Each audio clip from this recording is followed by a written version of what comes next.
You will hear Kevin Brown asking for information about renting an apartment through an agency. First, you have some time to look at questions 1 to 5.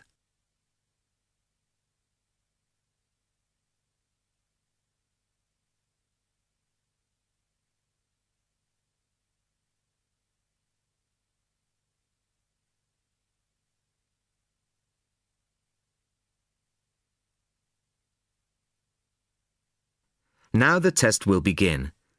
You should answer the questions as you listen, as you will not hear the recording a second time. Listen carefully to the first part of the conversation and answer questions 1 to 5. Good afternoon. How can I help you? Hello, my name's Kevin Brown. I saw your advertisement in today's local paper, apartments to let in all areas of the city. Yes, Mr. Brown. We currently have several properties available. What part of the city were you thinking of? Well, city centre ideally. OK. And what price range are you interested in? I don't really know. What have you got? Well, prices start at £400 a month, going up to £1,000 a month. OK. And what's the difference? What does the price depend on? Well, the number of bedrooms mainly. Uh-huh. The cheaper apartments have 1 bedroom, while the most expensive have 3 or 4 bedrooms. OK. 2 bedrooms would be nice. So I'll say 2 bedrooms up to £600 a month. Mm-hmm. Do you have anything like that? Right, sir. We have... just give me a moment, please. Mm-hmm. We have 2 properties that might interest you. One is in North Street. It's a very nice apartment, but it's £750 a month. But that includes a private parking space. £750. That's a bit higher than I'd like to go, really. Do you have anything less expensive? Yes. We have another one at £625 a month. £625? Mm-hmm. All right, that sounds interesting. Where is it? It's in Cornell Road, at number 12B. I don't know that. How do you spell it? It's Cornell. It's near the park. I've never heard of it, but I'm sure I'll be able to find it on a map. Before you hear the rest of the conversation, you have some time to look at questions 6 to 10.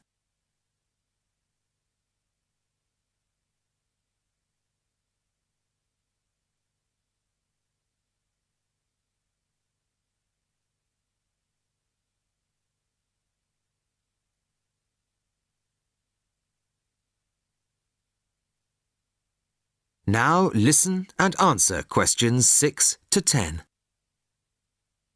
So, would you like to see the apartment, sir? Yes, I would. I'd like to rent somewhere fairly soon. Would tomorrow be possible? Sorry, I'm afraid nobody is available all day tomorrow.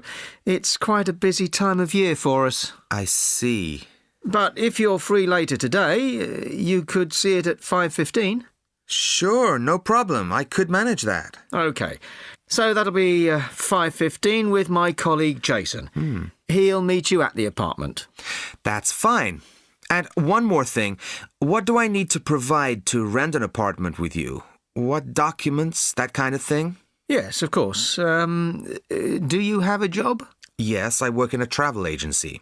Well, a reference letter from your employer, you know, saying you work for them, and a deposit, which is 1 month's rent plus a fee of £60. What's that for? It's an administration fee to cover the cost of preparing the contract. OK. And one last thing. When would this apartment be available? It's empty now, so you could move in as soon as the contract was signed. That's great. Thanks very much indeed. Bye. Goodbye, Mr. Brown.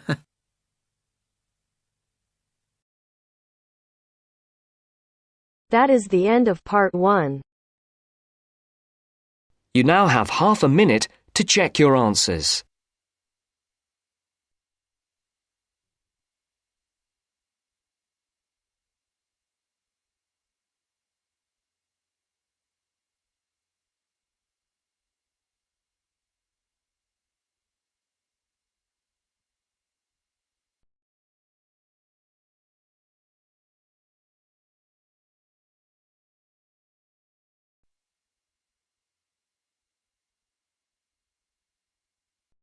Now turns to Part 2.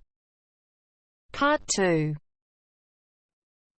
You will hear a podcast on Canberra's theme park. Now you have some time to look at questions 11 to 16.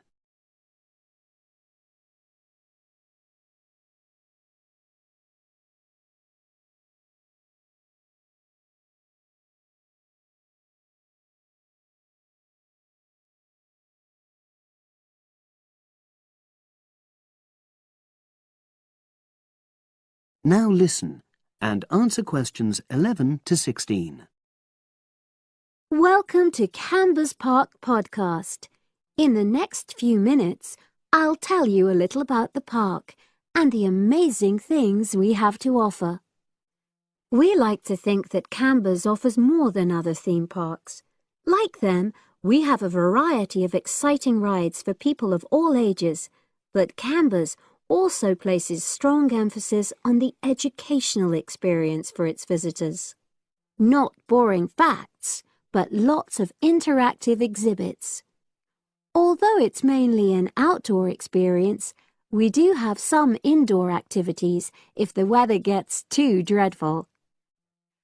The park's got a lovely, well-established feel, set in 80 acres of beautiful countryside, about 3 miles south of the tourist resort of Dulchester. The park was set up in 1997 by the Canberra family, but then taken over by new owners in 2004, who have maintained the original vision of the Canberras. It has lots of old trees, hundreds of flower beds, and a gorgeous lake. Canberra's has over 45 different rides, exhibits, and arcades. All but one of these is free once you've paid your entrance fee. We charge a small fee for our newest ride to reduce the length of the queues. You don't pay anything for parking. A family ticket for a family of 4 works out at about £8 per person, which is amazing value. Full details of current prices are shown on our website, along with full details of rides, etc., and directions for getting to us.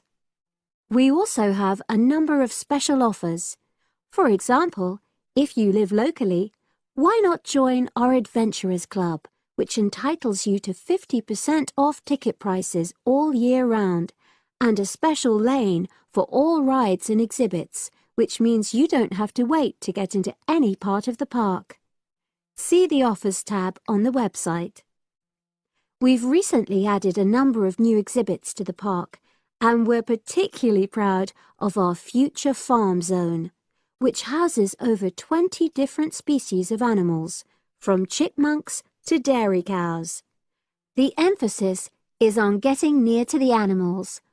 All of them can be petted, and you can buy food for feeding the animals. Many of our younger visitors say that this is the high point of their visit. And speaking of food, don't let the animals have all the fun. We have a total of 7 different catering outlets on the site. We're open 10 to 5:30 all year round, and cold drinks and snacks can be bought at any time during opening hours.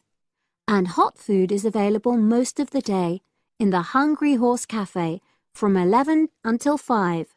Just half an hour before closing time. Now you have some time to look at questions 17 to 20.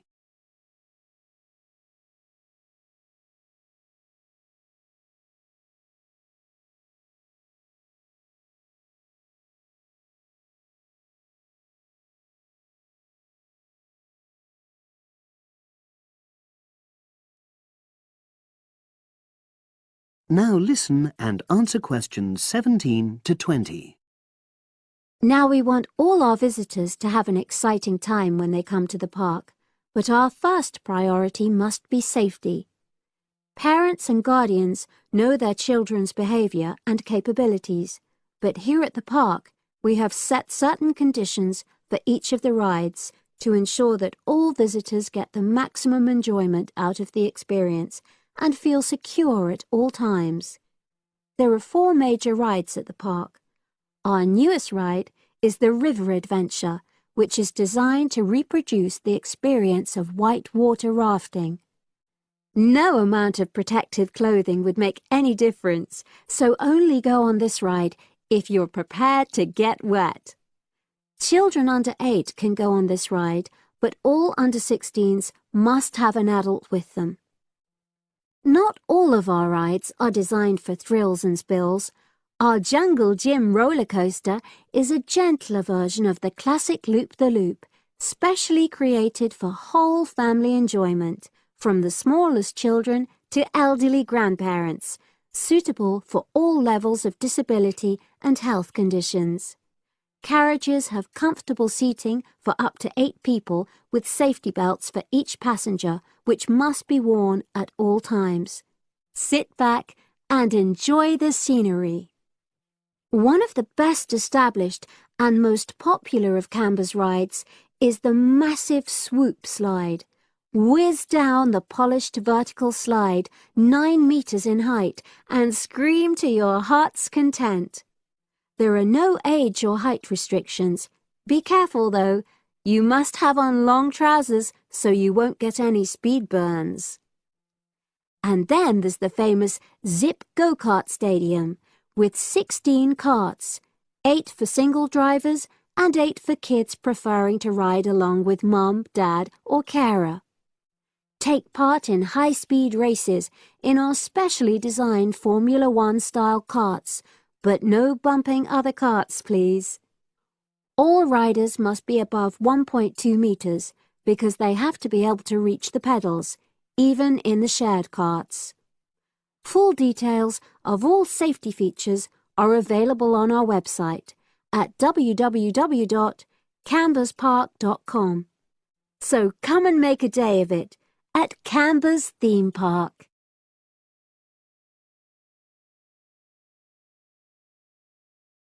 That is the end of part 2. You now have half a minute to check your answers.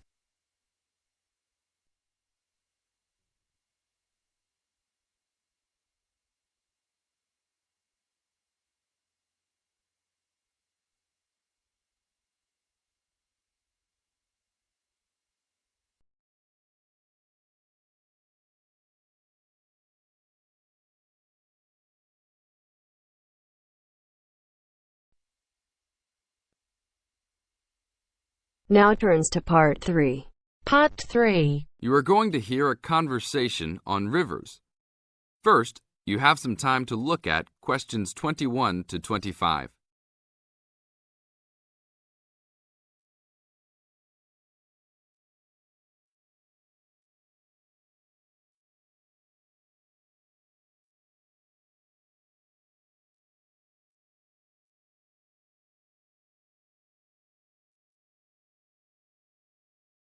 Now listen to the tape and answer the questions.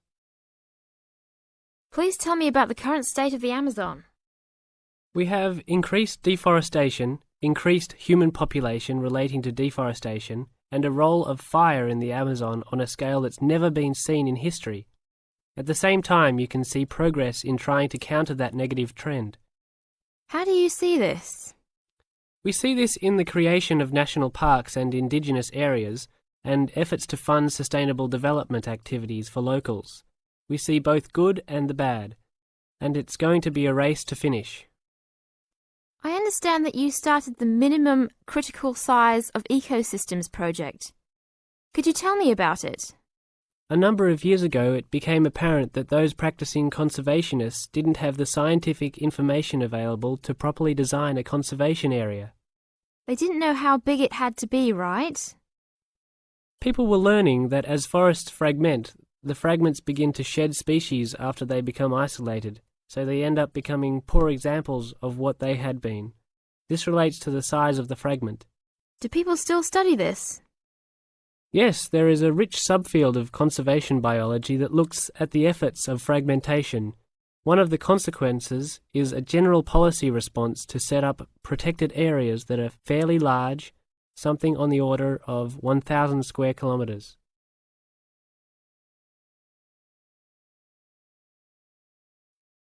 Now look at questions 26 to 30.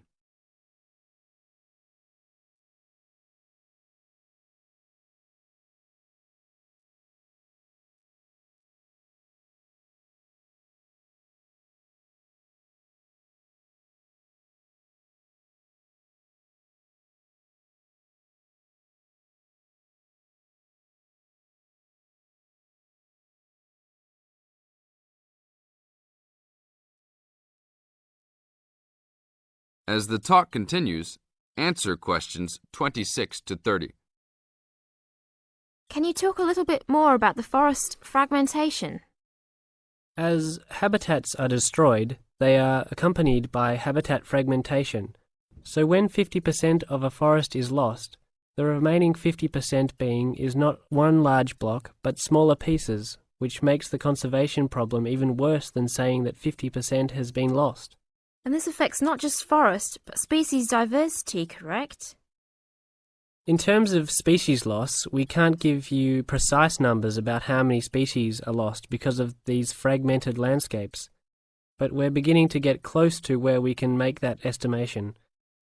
And so one of the policy responses to all of this, beyond just trying to create large protected areas, is to try and reconnect the fragments. You've been active in many projects studying the Amazon region over the years. Can you tell us about that process of understanding the Amazon? When people first started looking at conservation priorities, there was not much information about the geography of plant and animal species. One of the first clues was an analysis done in 1969. This looked at bird species and found geographic clusters of species which occurred nowhere else. And those are priority areas for conservation. Was this when people began prioritising refuges? Yes, it was the first time that someone looked basin-wide at priorities, giving priority to so-called refugean areas. Was this when the new trend to use geographic information systems, or a GIS, started? That was in 1990 after we worked out a whole set of biological and conservational priorities and produced a big map using GIS. What are some of the things that GIS does? Well, there are several advantages of using a geographic information system. First, you can continually update the system so that it's now a constantly changing picture. You can actually watch changes. Then you can include large amounts of data, including information about the vectors of development. Roads, railroads, pipelines, hydroelectric projects, etc. And finally, because it is accessible on the internet, it makes this information available to anyone who's interested. That is the end of part 3. You now have half a minute to check your answers.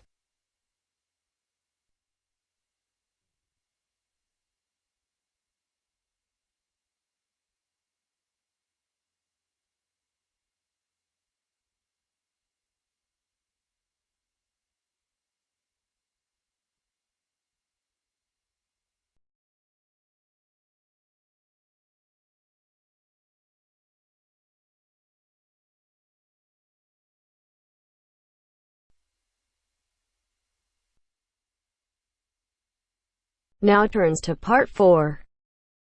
Part 4. You will hear part of a lecture about a place called Cuba Pedy. Listen carefully and answer questions 31 to 36.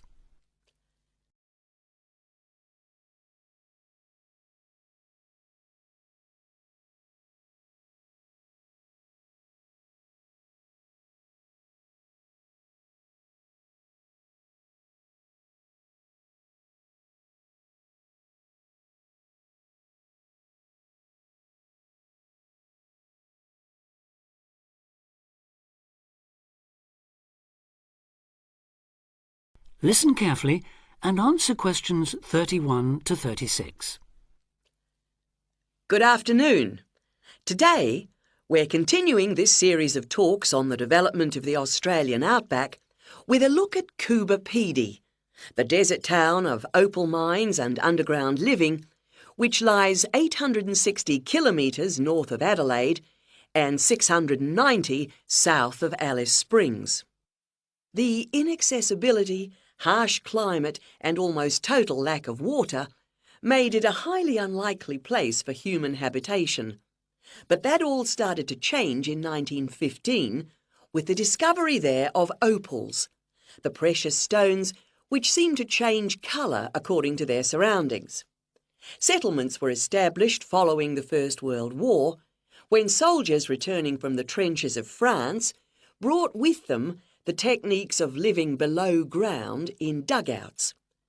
The Depression of the 1920s and 30s led to many prospectors leaving, but the town boomed again in the late 1940s when shallow new opal fields were discovered, and immigrants from Europe arrived in large numbers after the Second World War. It must be remembered, though, just how hostile conditions were. Daytime summer temperatures reached well over 50 degrees centigrade, winter nights were bitterly cold, and dense dust storms regularly blanketed the town. To cope with this, more and more people began living in disused mines and purpose-built subterranean houses, where the temperature remains at a comfortable 25 degrees all year round, so that eventually around 70% of the town's inhabitants had made their homes beneath the surface. This led to the construction of hotels and even churches below ground, as well as an entire underground shopping centre, the only one in the world.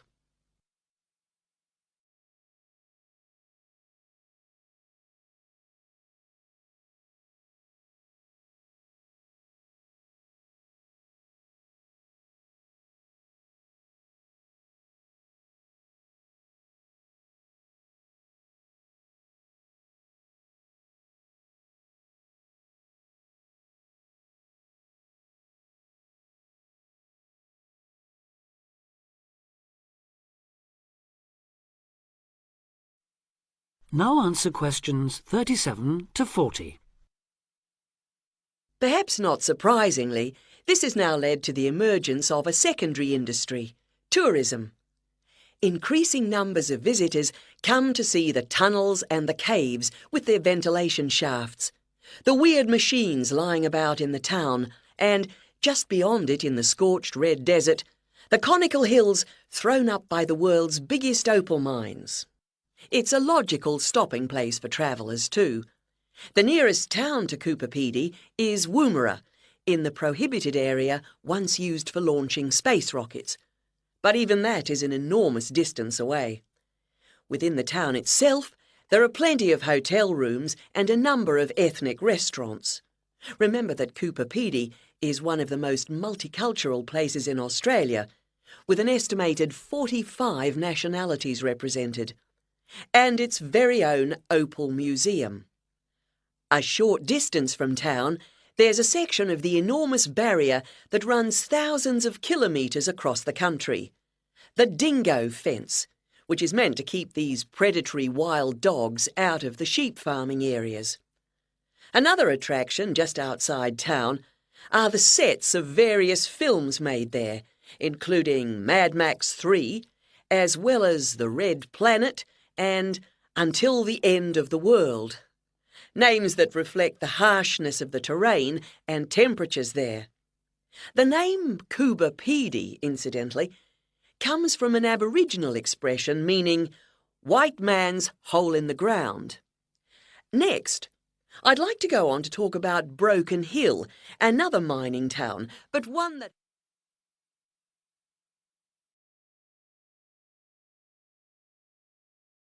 That is the end of part 4. You now have half a minute to check your answers.